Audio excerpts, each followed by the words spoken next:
Hi everyone, this is Liana with the SoCal Sound. We are here for another SoCal Sound Session with the band Circa Waves. We have Kieran here and we also have Joe. I'm so excited to talk with you guys. I know you guys just came from, you were doing a tour in Mexico City and then South by Southwest before that. How has it been going so far? Not much sleep, a lot of flights, a lot of cervezas, a lot of tacos, a lot of great people. Mexico is insane, as it usually is, with really cool people. And South by Southwest was chaotic, but a lot of fun. But really cool. Yeah. Yeah. And you guys did South by Southwest previously, right? You did that many years ago. Yeah, it was we did it just before our first album came out, which was 2015. Yeah. So it's like eight years ago. But this time it was a lot more calm. We did 9 gigs in 3 days on the last one. Oh, that's a lot. Yeah, but I don't think physically we could handle that anymore. No, I'm much older and my back's sore now. It's kind of hard, I think, 10 years later, being able to do the same amount you were doing before. It's like, just, I don't know. I don't have that stamina to do what I was doing 10 years ago. Well, you can see like the young bands and you're like, oh, that was us, and they're all running around with their amps like. And you're like, we used to do that. Oh, yeah. Hello, boys. Yeah, it's great. I remember when I used to do that. Yeah. Well, that's great. So it sounds like, so you did South by Southwest, did Mexico City, and now you're here in LA. You're going to be playing at the Troubadour, which will be super fun. Have you guys played that venue before, or? Yeah, I think we did that around 2015 as well, right? Magic year. Yeah, it's great. I'm a big sort of Carole King, Joni Mitchell fan, so for me it's like the home of all that kind of stuff. It's amazing, yeah, I love it. So I'm very excited to go back. Well, that whole area is so special, you know, Coldwater Canyon, Laurel Canyon, you know, it's like so much of that music was like kind of made in that area. So I feel like that WeHo area is really special too, especially for artists. Yeah, you can just feel it when you go there. There's been a lot of great music made there and played there. Yeah. And when we play there, even more great music. Slightly great music played there. Well, I love you guys are kind of doing, it's almost like you're circling back a little bit to 2015, you know, South by Southwest, and now you're coming back to the Troubadour. It's almost like, you know, obviously you're in very different places than you were 10 years ago, but it's kind of cool that it's like you're almost doing an homage to, I don't know, like previous life, and yet very different life too. And you know, a lot of what I wrote down to kind of talk about was so much has happened obviously in the last 3 years with the pandemic we had, and I feel like music and bands have, just like all of us, have been affected in that way, in good ways, because it kind of gave a chance to be creative and really think about things, but also in really difficult ways too. I mean, how does it feel to be kind of coming back to doing a big tour again? I know that previously when you had your album, what's it like over there? And then you did Sad Happy. It was kind of like nonstop, it seemed like. It was like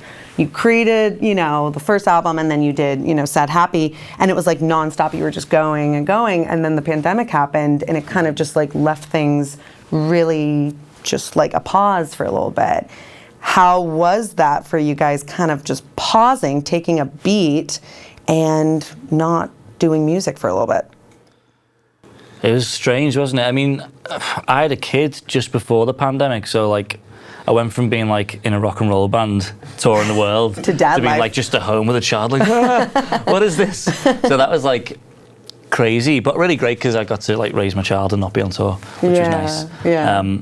But we've been touring for like 7 years, pretty much non-stop. Wow. We've been around each other, and like to not be around each other for like a year and a half, pretty much, was very odd. It was like being separated from your family in a way. Yeah, you're like a family. Yeah. Totally.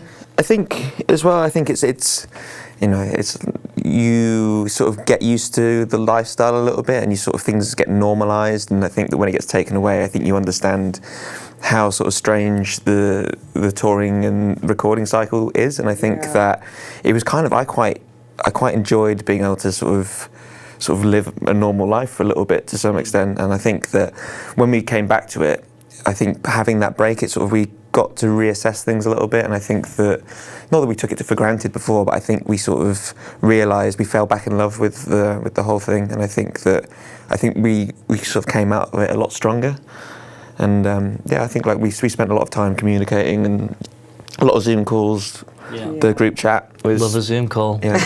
But the group chat was constantly going. Yeah, and it's great. Once we came back, we did like the first UK tour back. Yeah. People were like so happy to be at a gig. Right. Like, we did the first gig back at a place called Brixton Academy, which is like a sort of legendary London venue.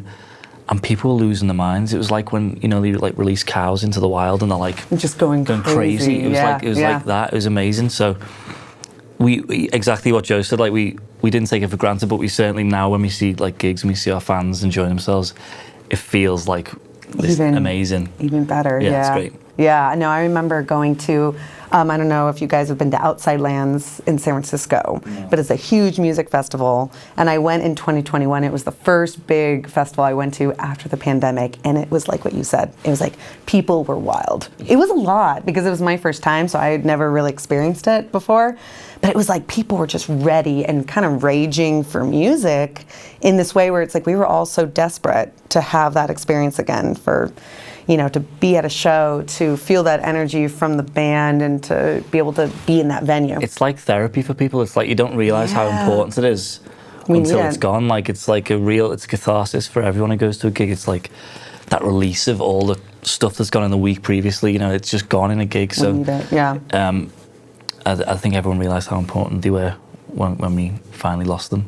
Do you feel like you're writing and you're playing music and, like you said, like performing and having that cathartic experience, is that a way that you guys work with anxiety? Certainly writing songs for me is like a diary, like a sort of cathartic, like get it out of my system and write about it. But yeah, I mean, I certainly feel weird if you don't do gigs for a while. I feel like I need that release. It's like pent up, like yeah. Does that make sense? Yeah, I think there's something about, like, you know, we were talking about an audience before, and like when you go to a gig and you see those people like releasing. I think it's the same thing for us. You know, when you play a thing, I think there is the amount of adrenaline that you get, you know, from that. And I think the other thing, the anxiety of, like, it's difficult being in a band sometimes because, you know, you're putting stuff out and you don't know, you know, you hope everything's going well. It's like when you play those gigs and you see the audience reacting in a way that, like, you can see that the songs that you've recorded are resonating with people and you see them singing back the words, and I feel like there's a validation in that, and I think that does sort of relieve some of the stress and the sort of, like, because when you're like sat at home for a couple of years and you're like, I hope people will come to these gigs when we come back. Yeah. And then when you see them singing the words, it's like, it's like they love it. Yeah, they still love it. I'm meant to be on this stage. Exactly. Yeah, no, I'm a huge believer in, like, you know, there's purpose, and, you know, it seems like, you know, artists and stuff, they have a purpose, and it's to be able to share their message. And, like, I know that it seems like, too, with this new album, it's like finding the joy even within all this stuff happening in the world. And I know I was reading some more stuff about just what you guys were talking about with trying to find optimism in this world, even though it's hard and even though we're going through a lot as a collective. It's like, how do we find optimism and how do we keep that optimism going? But I'm a huge believer in that. It's like sometimes you just really have to know that it is going to be okay. And it seems like you guys kind of have similar mindsets, maybe as a band or just as individuals, like believing, like, okay, like, this is kind of a rough time we're going through and there's a lot happening in the world, but, like, we have to kind of lead with an optimistic view. Is that kind of true for you? Yeah, I think, like, it's good to, like, G yourself up and, like, tell yourself that it's going to be good. Yeah. You know, like smile therapy or laughing therapy, where you laugh and it's funny and then you become happy because you've just laughed. Like, it's sort of if I write songs that are like, it's going to be great, don't worry. Yeah. I'll start to feel like that, and it's sort of, I hope that maybe, like, Never Going Under and songs that are on that record, people listen to and feel like, oh, it's going to be fine because that's what they're singing about, and I feel happy after listening to it. And we all kind of need to, like, encourage each other to be happy and try and get people to feel okay, but at the same time be like, yeah, we're all going through this weird anxiety about the world because the world's crazy. Yeah. But you know, there's power in numbers. If we all feel like we can get through it together, then that's a great thing. Yeah. Well, and it kind of seems like with Sad Happy, there was a little bit of that too, like a little bit with focusing on, there's a part of life that's hard, and then there's a part of life that's joyful and wonderful and stuff. And I know when I was listening to it, the first song, Jacqueline, I'm like, oh yeah, like you just want to dance to that song, and stuff. And then, as the album goes on, there's ones that are a little bit, obviously kind of show the more sadness and stuff too. So it seems like, I don't know, it's like a focus kind of, at least maybe in these last few years, kind of sharing that with your audience, of that idea that like you can have both. Yeah, I think that's the point of the experience, right? If you don't have like low moments, then the moments when you're high and happy just don't feel as strong and as powerful. So like I feel like it's important to kind of like accept both parts of it. Otherwise, you're just going to live like a mediocre, boring existence. Yeah, you need to have the lows for the highs to feel really good. Yeah. It's like when you go on like a big cold walk and you get in and you have a cup of tea or a cup of coffee, it's like, oh, it's so much better. Yeah. Whereas if you just sat at home and have it, like, it's good, but it's like you need that, like, the, what's the word I'm looking for? The extremes. Like the stress before the release to make it great. That's why the like coming back after so long from like after the pandemic was so great, because it was just like you had all this moment where everything was taken away from you, and then those first gigs are the best, the most enjoyable gigs we've ever played. Yeah. And it's like we've been holding our breath for 2 years, and then you go, we're back.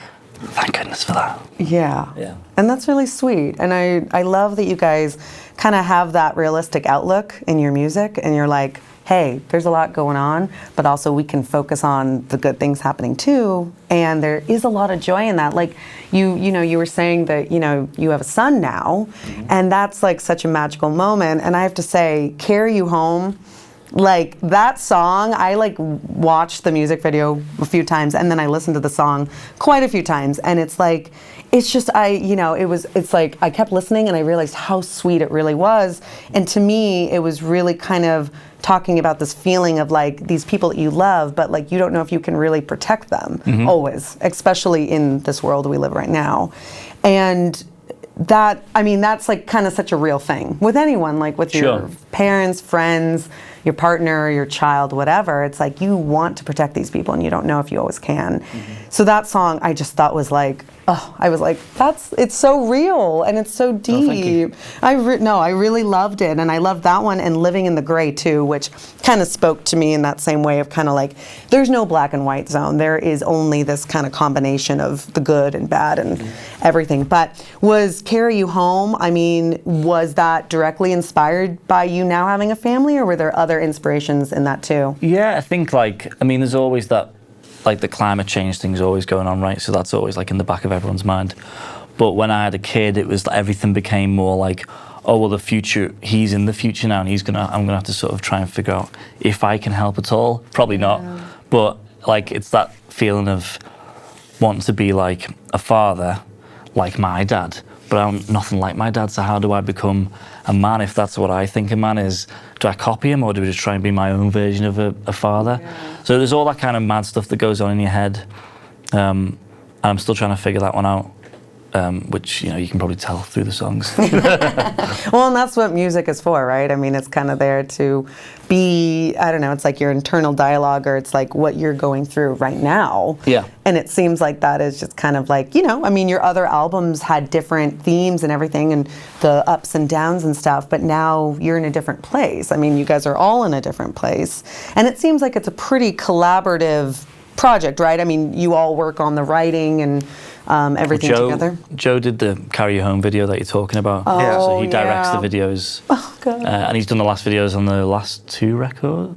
No, just this, this record. Yeah, this record I did 4 videos. Hollywood and Me, Myself and Hollywood. But I think we've all taken responsibility for different elements, because Kieran's the writer, and then I've been doing the videos, and then the live arrangements of sort of how things work. Sam's been doing, and it's good. I think that's the thing, is like as we've become, like as we've progressed as a band, I think we've become more aware of what the band is and who we are and what we can each bring to it. And I think as a result, the whole thing's getting better, because I think we have such a strong idea of what Circa Waves is now. Yeah, it's very cohesive, this album. And not to say the others weren't, but it's just, it seems like there was a lot of growth, obviously, in these last 10 years. It's a long time. But I think every time we always want to make a different record, we want to explore and experiment, because I think if you don't do that, you grow stale. But I think every time we sort of stray away from, into a new area, we sort of learn something about ourselves, and we sort of come back to like the core identity of the band, knowing a little bit more and sort of strengthening that identity. And I think that every single record, I think you can hear it, that it kind of becomes this more like, I don't know, this sort of like core thing. So thank you so much for sitting down and talking with me. It's been such a great time, hearing your music and just kind of hearing some of the backstory to what these albums are about. It's been fun. Yeah, thank you. Awesome. Thanks. All right, this song is called Carry You Home.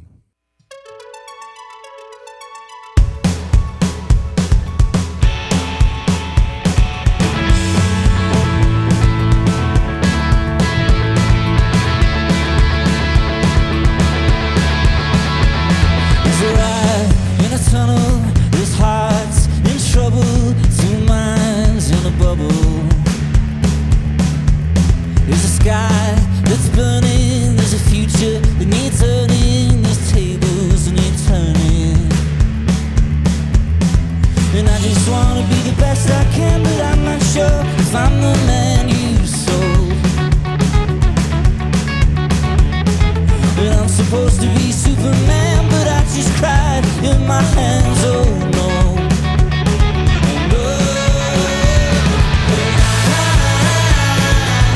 I will run for you, even if I broke into. I will die for you, just to try and carry you home. Just to try and carry you home. There's a crowd that's crying, screaming, Mother Nature's dying. We say God loves a trial. And I watch the world fall as my son begins to crawl. Oh, I hope he sees it all. And I just wanna be the best I can, but I'm not sure if I'm the man you sold. And I'm supposed to be Superman, but I just cried in my hands. Oh no, oh no. But I will run for you, even if I broke into. I will die for you, just to try and carry you home. Just to try and carry you home. Just to try and carry you home.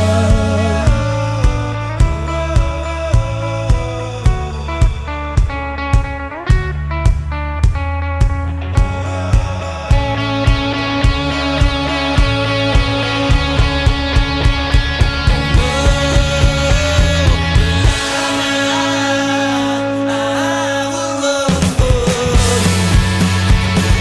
even if I broke into. I will die for you, just to try and carry you home.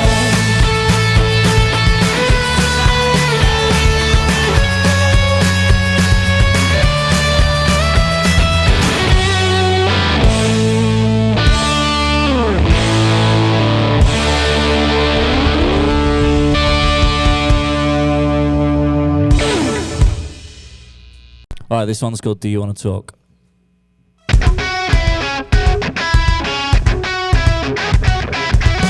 I hold on tight to something strong, 'cause I'm about to fall. The leaning tower of Pisa's got nothing on me, you know. And I'd like to think that I call the shots, but my own reflection tells me I'm not. And she said, do you wanna talk, do you wanna talk, do you wanna talk? But I'm not thinking straight. I guess I'm gonna pay for this. Do you wanna talk, do you wanna talk, do you wanna talk? Both my eyes are glazed as I stumbled away from you. I'm so removed, I get consumed by every single song. I spilled my drink and now I think some coke gets kicking off. But I'd like to think that I call the shots,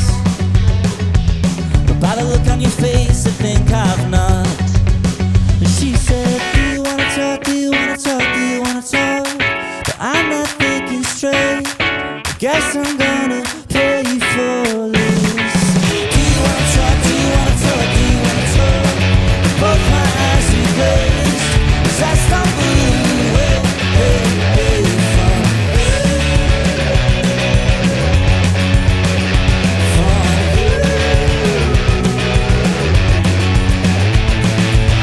I don't know what I even said, but I hope that it is something I won't regret.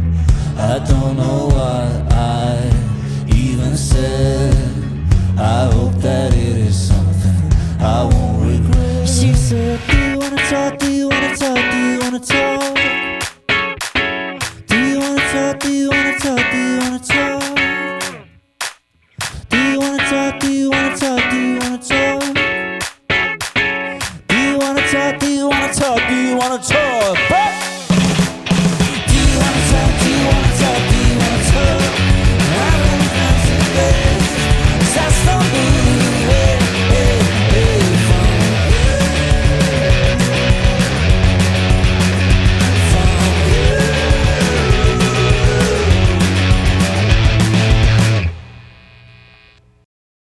All right, this song is called Your Ghost. I hope your ghost will haunt me. I hope I hear you calling my name at 3 a.m.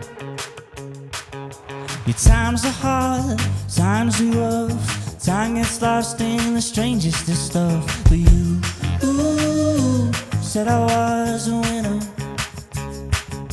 I lost my way one Saturday, cleaning my teeth and washing my face. And you, in the bathroom mirror. I hope your ghost will haunt me. I hope I hear you calling my name at 3 a.m. 'Cause honey, I love you dearly, and I cannot bear you leaving again.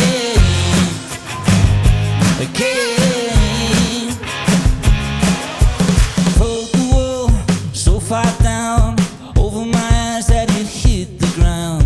And you, always a distraction. But when I burn the midnight oil, I look for you on American soil.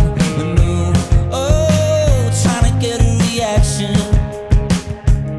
But I thought I'd let you go, but I still feel you in my clothes. I hope your ghost will haunt me. I hope I hear you calling my name at 3 a.m. 'Cause honey, I love you dearly, and I cannot bear you leaving again. Not again. Oh, I hope your ghost will haunt me too.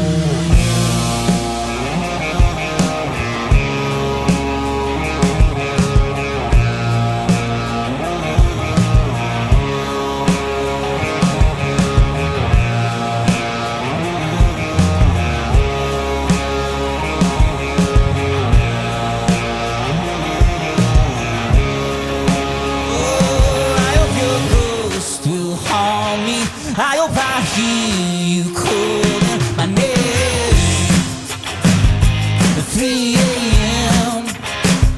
'Cause honey, I love you dearly, and I cannot bear you leaving again. Not again.